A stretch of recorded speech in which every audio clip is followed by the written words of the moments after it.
The Reserve Bank of Australia Governor Philip Lower says sorry. Sorry for what, you ask? Well, only the worst call in central bank history. So does Lowe gotta go? Or has the central bank done something even more disastrous that could be positioning the Australian housing market for total collapse? I'm Biko Konstantinos, and that's what we're going to talk about today.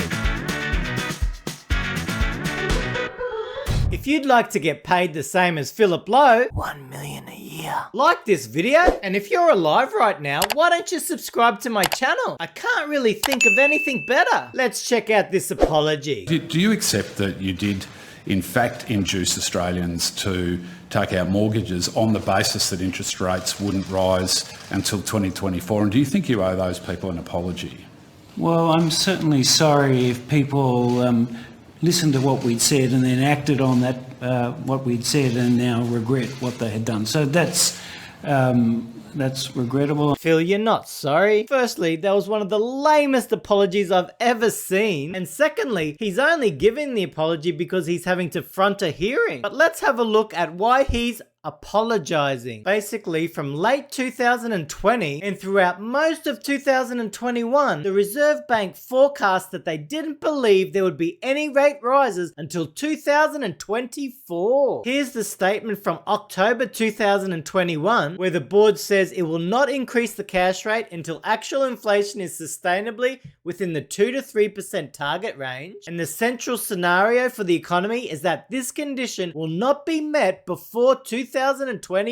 So that was in October 2021. And they'd already been providing that same forecast for the prior 12 months. Now, first of all, central banks should not be making forecasts. And especially during one of the most volatile economic periods we've ever seen. Absolutely ludicrous. But what's really shocking about all this is they kept making that forecast when there were some massive signs that they were way off the mark. What signs, you say? How about this? Australian property prices were going nuts in 2021 with the most wild speculation and craziest demand we've ever witnessed. So in October 2021, when Dr. Phil gave his prediction that no rate rises needed till 2024, house prices across Australia had already risen 20%, and in many places it was much more than that. Now, around that time, there were literally thousands of media articles talking about the crazy house price rises. So seeing that crazy speculation had entered the housing market, why on earth would a central bank continue to forecast that there would be no rate rises needed for another 3 years? This is what our good Dr. Phil was doing.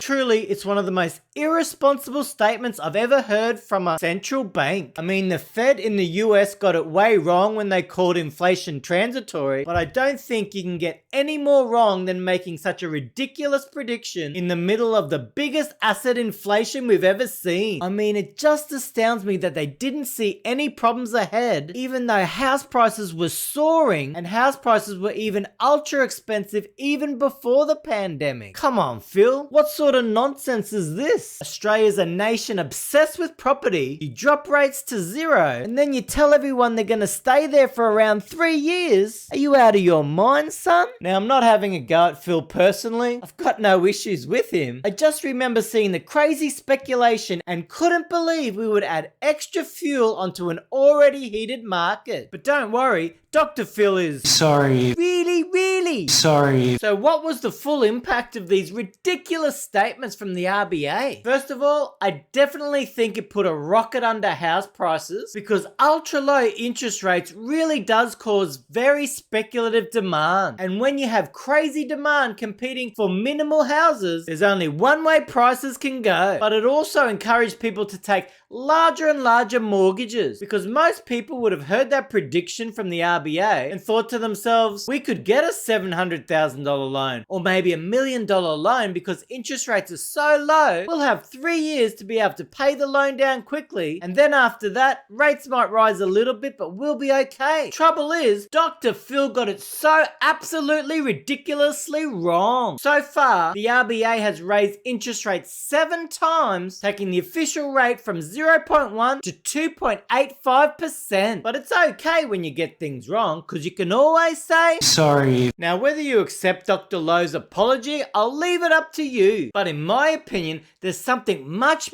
more dangerous than this ultimate screw up. And that can be seen by this chart here. Since the 90s, interest rates came down from record highs to land at around 5% and then traded in a range between around 5 and 7%. So the average interest rates during this period was around 5 or 6% official rates, which meant mortgages would have been around 7 or 8%. Now to me, those sort of interest rates are pretty reasonable because they can be affordable as long as your mortgage isn't too high, but they weren't so low that they encouraged over leverage or borrowing more than you should. But what happened since this peak in around 2008 is we saw a clear downtrend in interest rates. So for about 15 years, interest rates have been trending downwards. And that, my friends, is a huge mistake in my opinion. Now, I understand why politicians and central banks do it because they're obsessed with the economy always growing. They never want to see stock markets or housing markets decline. And ultra low interest rates pretty much ensure that never happens because low rates allows more and more money to be invested into those markets. So by keeping an ultra loose or ultra cheap monetary policy,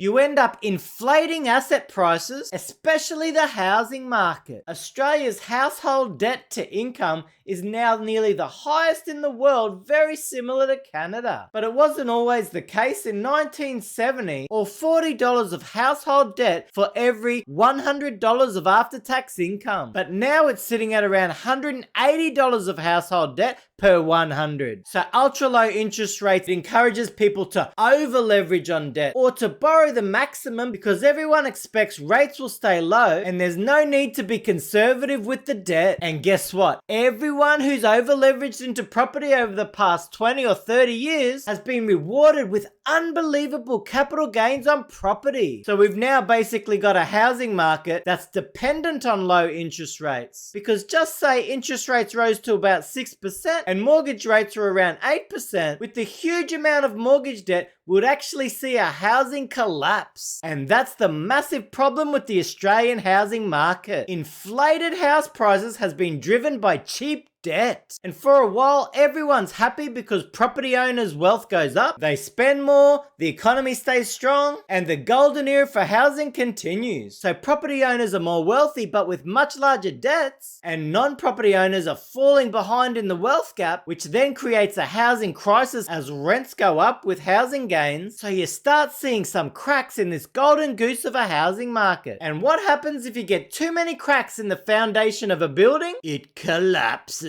And if that happens, Dr. Phil will be very sorry. I'm Biko Konstantinos.